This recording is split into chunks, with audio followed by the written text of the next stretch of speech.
पूर्वी भारत के कुछ गांव में बसे रेशम बुनकर इन दिनों एक बार फिर से सपने बुनना सीख रहे हैं। कुछ समय पहले तक यहाँ दम तोड़ चुकी सेरिकल्चर यानी रेशमी कीड़ा पालन की परंपरागत कला फिर से जिंदा हो गई है। नए रोजगार ने लोगों की गरीबी को खत्म कर दिया है। पास ही जंगल में एक सुंदर हरा कैटरपिलर रेशम बुनने में लगा है, लेकिन इस बार इसका अंदाज जरा हटके है। झारखंड और बिहार राज्य में व्यवसायिक लोगों की एक छोटी सी टीम ने लीक से हटकर सोचा, और इसी का सिला था कि इन राज्यों में एक नए सिल्क रूट की शुरुआत हुई।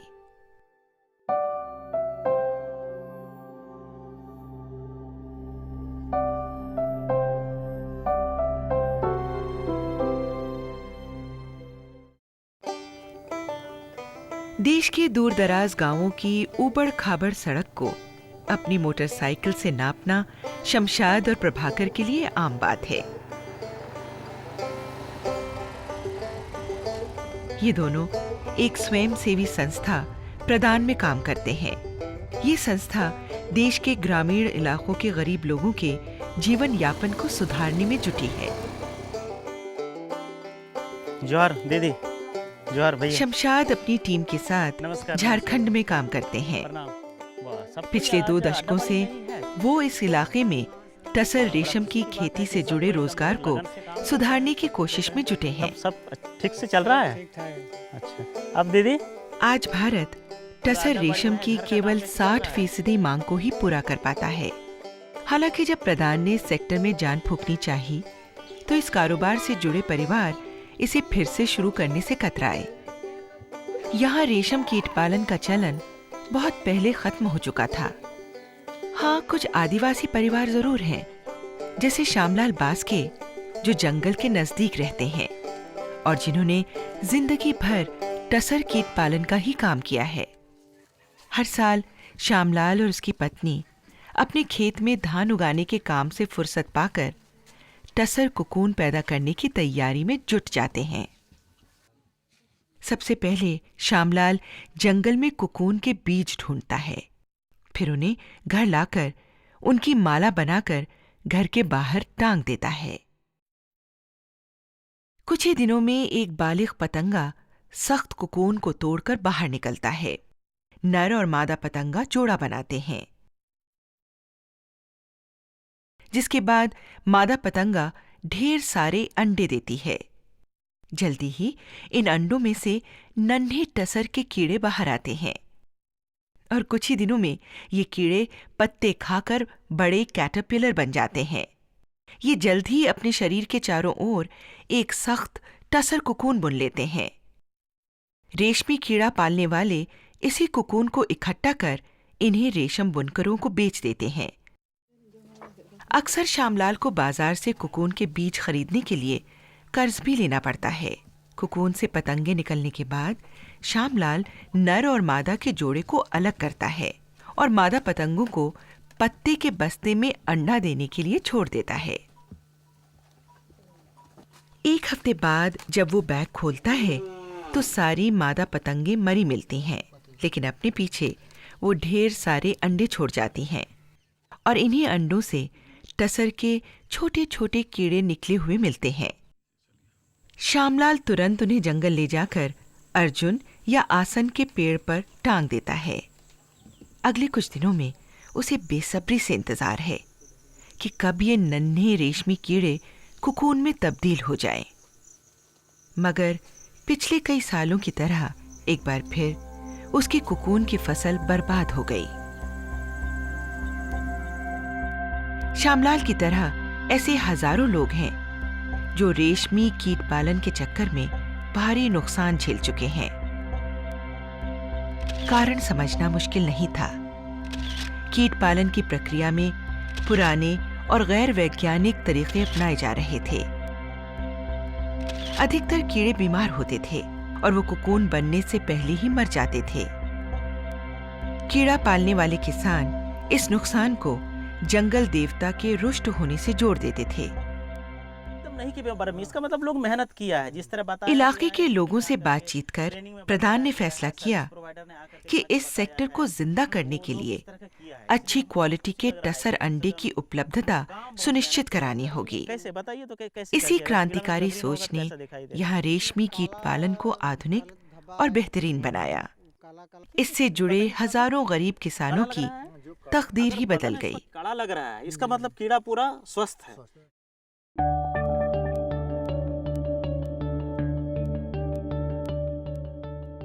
जुलाई का महीना है और इनारावरन गांव में तापमान 40 डिग्री पार कर गया है। धरती गर्मी से बेहाल है और आसमान बेचैन। लेकिन जल्द ही तपती धरती को मॉनसून की रिमझिम बूंदों ने ठंडा कर दिया। मॉनसून के आते ही गांव वाले खेतों में धान बोने की तैयारी में जुट गए हैं। लेकिन सुखू जैसे कुछ किसान एक दूसरे काम की तैयारी में व्यस्त हैं। रेशमी कीड़े पालने का मौसम दस्तक दे चुका है। सुखू को अच्छी फसल सुनिश्चित करने के लिए जंगल देवता को प्रसन्न भी तो करना है। टसर पतंगा एक साल में 2 पीढ़ी को जन्म देता है। सुखू कुकून के बीज उत्पादन में माहिर है। जुलाई से लेकर अगस्त तक बीज कुकून की तैयारी का काम पूरा हो जाता है। वो अपनी कुकून की पैदावार अनिल को बेच देता है, जो इसी गांव में एक ग्रेनेज यानी टसर बीज उत्पादन केंद्र चलाता है। इस ग्रेनेज में कुकून के बीज से बड़ी संख्या में टसर के अंडे पैदा किए जाते हैं। अनिल इन स्वस्थ अंडों को व्यावसायिक तौर पर कीड़े पालने वाले किसान जैसे बेटका को बेच देता है। बेटका इन अंडों से दूसरे चक्र की कुकून की फसल पैदा करता है, जिसे कतिन और बुनकरों को बेचा जाता है। सुखू ऊंचे दर्जे का कीट पालक है और उत्तम क्वालिटी के कुकून के बीज पैदा करने के लिए उसे खास ट्रेनिंग दी गई है। इस काम के लिए उसे एक आम कीट पालक से कहीं अधिक अनुशासन बरतना पड़ता है।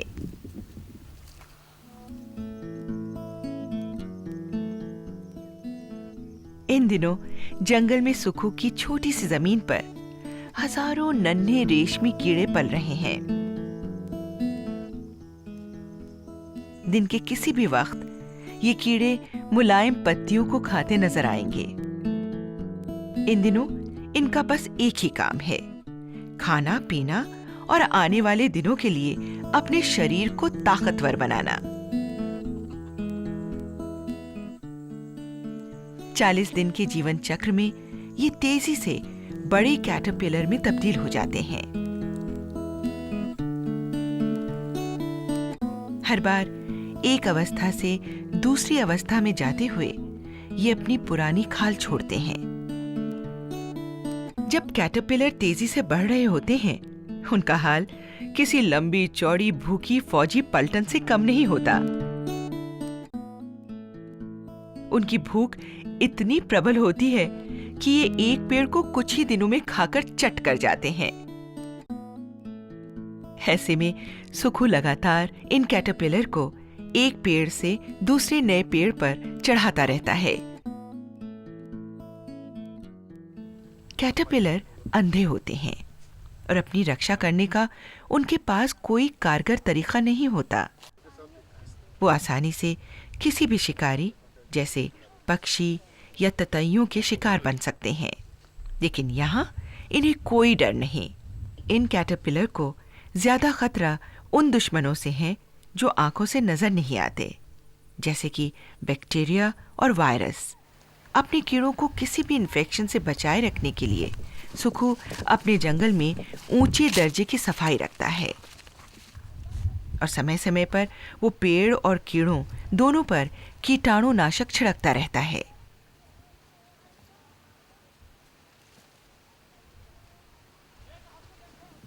अपने जीवन चक्र की अंतिम अवस्था में कैटरपिलर खाना बंद कर देता है और आने वाले मुश्किल दिनों के लिए अपने आप को तैयार करता है। ये अपने मुंह से बारीक रेशा निकालता है, जो कि प्रोटीन युक्त राल होता है। अगले 8 से 10 दिन तक ये कीड़ा इस रेशे से अपने शरीर के चारों ओर एक गोटी बना लेता है। ये रेशा और कुछ नहीं, असल में रेशम ही है, जो अक्सर 1.5 किलोमीटर लंबा होता है। 40 दिन का अंत आते आते ये कीड़ा जंगल की चहल पहल से दूर अपने आप को कोकून में बंद कर लेता है और एक लंबी नींद में डूब जाता है। 1 हफ्ते बाद कोकून की उपज को इकट्ठा करने का समय आ गया है। सुखू के सब्र का फल मीठा निकला। तकरीबन सारे कीड़े ऊंचे दर्जे के कोकून में तब्दील हो गए। सुखू उन्हें गांव के ग्रेनेज में बेचकर अच्छे पैसे कमा सकेगा।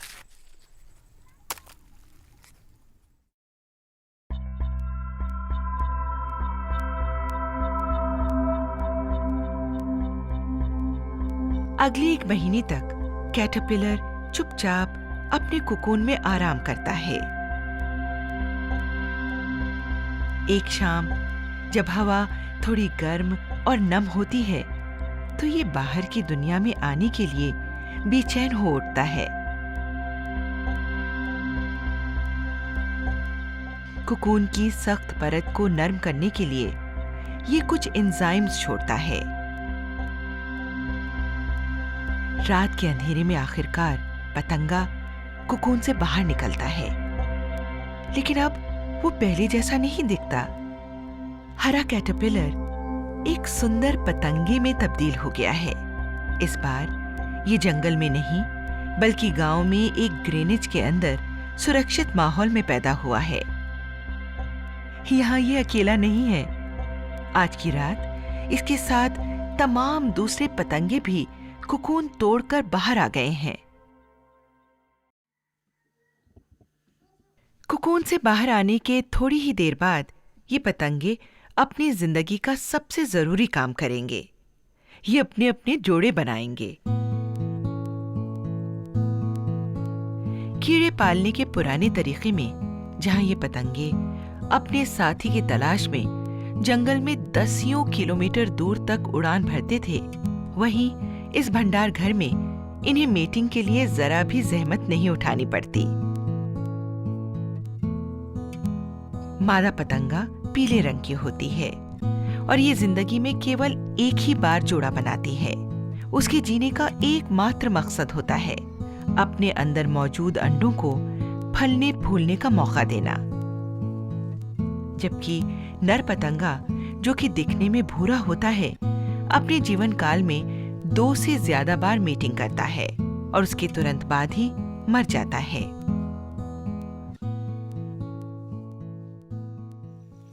अनिल एक युवा आदिवासी है जो इस ग्रेनेज का मालिक है। हर साल वो सुखू जैसे बीज पालकों से कोकून के बीज खरीदता है। आज का दिन अनिल के लिए काफी व्यस्त है। पिछली ही रात को पतंगों ने जोड़े बनाए थे और अब इन्हें अलग करने का वक्त आ गया है। हर एक मादा पतंगे को एक प्लास्टिक डिब्बे में रखा जाएगा जहां वो अंडे देगी। इन्हें अलग अलग डिब्बों में रखने से ये सुनिश्चित किया जाता है कि बीमार पतंगे के अंडे स्वस्थ पतंगे के अंडों के साथ ना मिल पाएं।